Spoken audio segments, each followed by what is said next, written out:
YouTube, what's good? It's your boy Bearman17 coming at y'all with a quick little video today. Different kind of topic. I haven't made a video about like this topic here or whatever, but today we're gonna be talking about credit cards. And the credit card in particular that we're gonna be talking about is the Discover It credit card, unsecured, the one that got the cash back.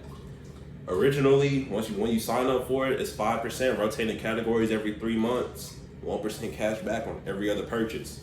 But if you sign up for it now, like I did, so I signed up for it back in like December, ended up getting my card like early January, basically the beginning of this year right here.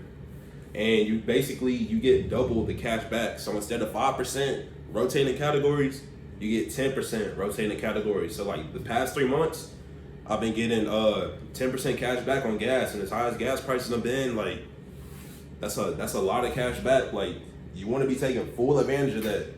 There's no reason to not be taking full advantage of that.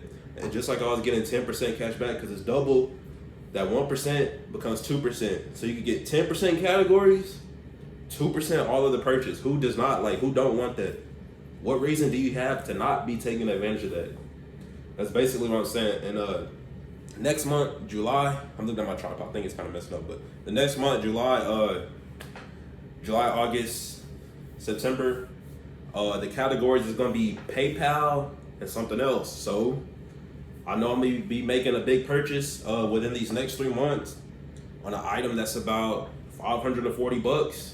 They sell it at a retail store, Bass Pro Shops, but I'm going to just go in there, I'm going to buy me a $500 gift card, pay through PayPal, or pay for the gift card through PayPal, and then I'm gonna go to Bass Pro Shop, buy my item, and get my 10% cash back. And my 5% rotating category from PayPal, they double it, you get 10% cash back.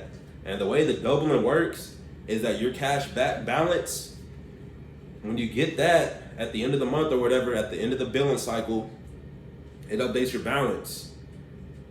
If you do not touch your cash back balance until the full year is up, your anniversary year or whatever, so for me, it'll be in January. I'm not gonna touch my cash back points or my cash back balance until January. It's gonna double. So right now, I'm gonna tell y'all I'm at like 35. I got like $35 saved up in cash back, but that's not including most of the gas that I spent this month. And I don't believe it's including most of the gas that I bought last month, because honestly, I wasn't even using this credit card as much as I'm using it now. I'm really using it like my debit card, but keep the balance paid off, treat it like a debit card. If you don't have the funds to pay for something, don't buy it, It's simple like that. That's how you stay out of debt.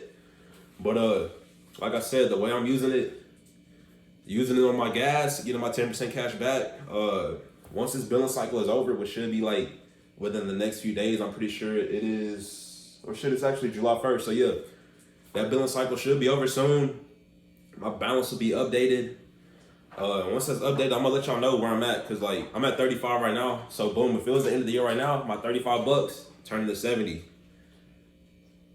The way you start racking it up, say you get 200, 300 in cash back, 400 in cash back, 500 in cash back.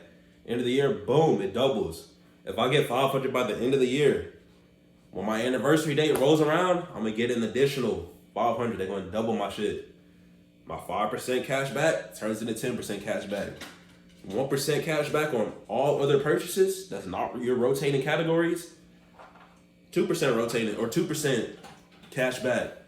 So like I'm getting 10% on gas because it was on my rotating category for the past 3 months. Getting 10% on my gas, or 5% when it's double is 10. So say whenever I get gas next month, I don't even need like another credit card, because I was looking at some other credit cards, but I know since I'm getting my cash back doubled, I don't need to go apply for a 2% cash back credit card. I could really just eat off this credit card right here for the rest of the year. And then once next year rolls around, maybe find another good deal on a rotating category credit card, you feel me? So yeah, that's how you got to do it. Like right now, I could go ahead and apply for, say, an American Express or something like that, Chase Sapphire Reserve. I could do that, but that's gonna take away from my double points, my two times cash back, and that's not what I want to do. I want to keep getting 10% cash back. I want to keep getting 2% cash back on all of the purchases. So yeah, Them other credit cards, they don't have to wait. Because I was looking at the City Double Cash, I believe. They get 2% cash back. Why would I do that when I'm already, or when I can already get 2% cash back? I don't need 2% cash back credit cards. Plus, I'm getting 10% cash back on my rotating category. So, like, it's a win-win. If you don't have this card, I highly recommend you go apply for it. And before y'all apply for it, make sure they still, I don't know if that was like a promotion or something. All I know is that's how it's working for me. When I go to my Discover account, it's telling me I'm getting double the cash back if I leave it until my anniversary year. So if y'all going there, go ahead, do your own research. Y'all know what y'all supposed to do. Go do your research. If it looks like something that you're interested in, proceed with it. Or I mean, if that's what you feel like you should do. It's not financial advice. It's not a financial channel. I'm really just letting y'all know my personal experience. So if y'all want to see how it continues to work for me, I always say subscribe to my channel. Check out some of my other videos. The content you see. Second Amendment, like, support your Second Amendment rights. Do you want your rights getting taken away? Do you? If you do, you do. If you don't, you don't. Either way, if you want to see how this card treats me the next couple months, subscribe to my channel. Leave a like if you enjoyed this video right here. I'm sure this information is going to help somebody out. If it helps you out, why not subscribe? Worst, if push comes to shove, if you don't want to subscribe to my channel, if you don't want to leave a like, fuck it, just dislike the video. I'll see y'all next one.